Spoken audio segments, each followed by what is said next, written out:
but again, it is the part of the opposition to the U.S. war with Iran, because again, to Rubio's statement earlier when this started was, are we also vested in the Israeli national interest? Because, like to use your example, Pakistan may not have vowed to wipe Israel off the map, but I'm sure you could find a lot of Pakistani officials who want to wipe India off the map.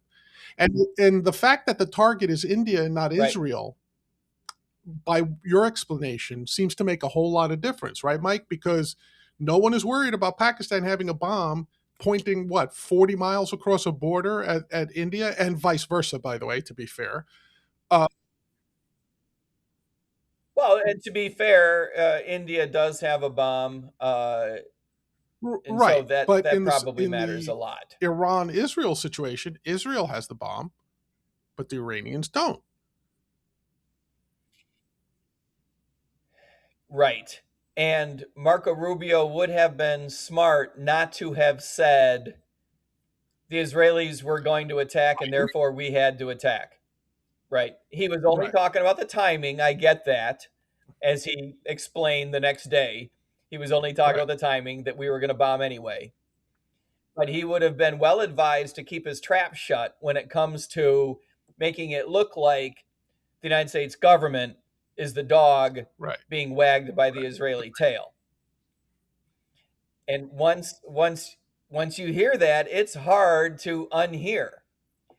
And your point is that the American objectives seem to be at least influenced, and what we worry about is captured by the Israeli government's interests, right? In the interests of the Israeli people, which are sure, completely sure, reasonable in this context, right? I have always said, we in the liberty movement, we've always said that these nations deserve and should have, both for ethical reasons and tactical reasons and strategic reasons, completely independent decision making apparatus right, for determining your foreign policy. And a piece of that is requiring your commander in chief, your military, to go to Congress for approval. And when you skip that step, you open yourself up to these criticisms. And I think that these criticisms are valid. We should have had a public debate about how important is it that we bomb Iran in terms of how quickly we turn up the heat, the resources we're willing to dedicate, the risk that we're willing to run, the risk of recession, the ethical issues, how do our allies feel about it? One of the things that we haven't spent much time talking about is the extraordinary embarrassment of having the United Kingdom say that we wouldn't be allowed to mm, use one of their air bases. Wow! Because they considered this attack to have been illegal. Wow! Now they've changed their mind. They've come around. I don't know how they've reinterpreted law to say that now it's legal, whereas it right. wasn't. The Spanish as well. Wow, that's embarrassing. I don't mean, the Spanish opinion is strategically important, but the loss of European backing, the United Kingdom's special relationship, that's potentially a real loss at a time when we should be making nice with the Europeans as Well, it they also agree to strains spend the whole more on their concept own of self NATO, right? defense. Because NATO was a defensive alliance. Now, there are those who argue like they shouldn't be participating in a war of choice that the United States started. I'm sure the U.S. viewpoint is completely Right. different. Hey, we paid for most of NATO for all these years, and now we want to use a couple of your bases, and you're not letting us. Wow, we're going to remember that. Like it, Yeah, that's not a good investment. And it's the same thing with we've talked about this a dozen times. Foreign aid in general is a crappy investment. You give these people money, they say thank you, and they never call you again.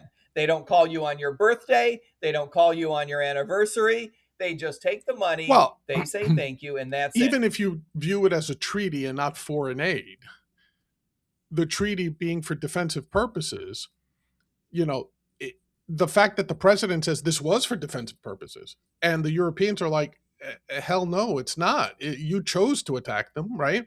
That also further weakens the relationship, as you said, not just with England, who has always been an ally of preference and choice and a staunch ally, but all of Europe now is like, why are you trying to drag us into this, right? So Yep. I think that's a strain that most people haven't considered as they analyze this. It's like that's an added strain there. All right. Yep. Oh, absolutely, especially because what happens if someone in support of Iran were to attack a nation that's a NATO Yeah, member? I would think Is so. that Article 5? Yeah. I would think so too. The Europeans don't I want don't a blame piece them of either that. because they're And also I don't between blame them. us and Iran, if you look at it geographically, right? Yeah, we Yeah, have to they're going to live in bear the this brunt part of of the any world, terrorist right? acts, retribution, retaliation, all that stuff. So they're going to get hit first. So yeah, I understand their position. All right, Mike, let Yep. me sort of end it on, or try to end it on this question, which is, do you think there's any one potential event um, that would put such political pressure on the administration that they cease hostilities? And that could be like, will it take a terrorist attack on U.S. soil? Would it take the reinstitution of a draft? Will it take the stock market tanking? Will it take a recession? Will it take the midterms? I know you said that timing's a little too far out. Do you think there's any single events in the immediate horizon that you think just Yeah, absolutely. The stock market crash absolutely would do it. Um,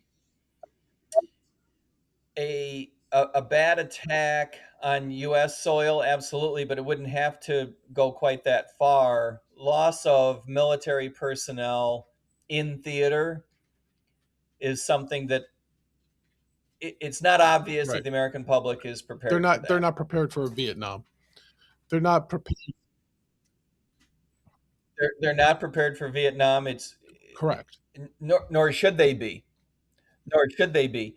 And remember that the United States military is doing very well. The administration doesn't have to say, this isn't Vietnam. The administration doesn't have to say, well, this didn't work out and we lost and now we have to go home in shame. None of that, right? This is a much easier off ramp. You get to declare victory and negotiate your way out. And I do believe that while the negotiation is going to look complex and have all kinds of bells and whistles, at the end of the day, it's going to be relatively simple. All the Iranian Right. regime wants is to remain in power. They can live without a nuclear weapon. They can live Right. in Right. shame, but they can live. The big thing they want is to remain in power and not die.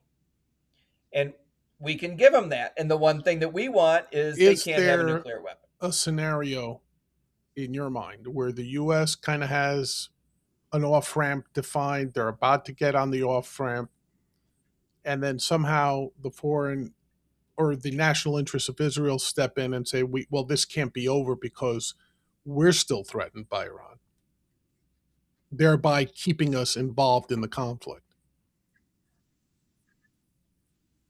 Well, I think that can happen is the Israelis could say just because they don't have a nuclear Right. weapon doesn't mean that they're not still a threat, right? And they want to prolong the war. And that's when you need President Eisenhower to say, Right. settle down, Because, Francis. because and again, Settle down.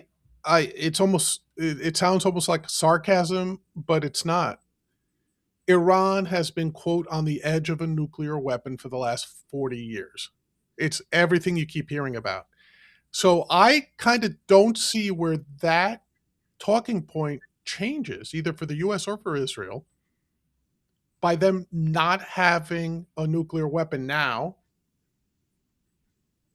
or even, Well, we need but to get even with inspections. inspections, I think you will never have that security that says they're the core issue for Israel, I would think, is that the regime there, as long as there's that regime, they will constantly feel threatened, whether they have nuclear capabilities or not, whether inspectors are flying in there.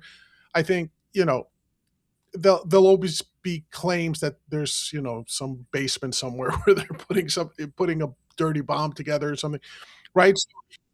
So the core issue is Sure, not sure, sure, sure. necessarily the weapon, but the fact that there's a government antithetical Yeah. to the existence of opposed to the existence of Israel. And now whether the US divorces itself from Yes. that shared perspective, I think might be key.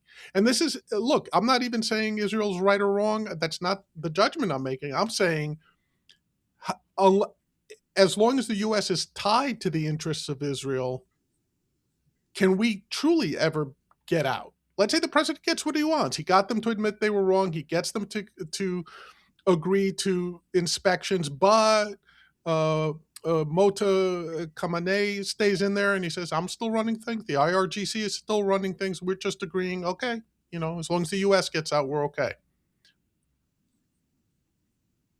Yeah, no, I think you put your finger right on it. It's the question of the decade in the Middle East is can the United States divorce itself from the foreign policy interests of the Israeli government and cut a deal that would make Israel safer, the region safer, the United States safer, ultimately does make the Iranian people safer even if they don't necessarily even if the regime doesn't appreciate it, allows the Iranian regime to stay in power, and we march forward into an imperfect future.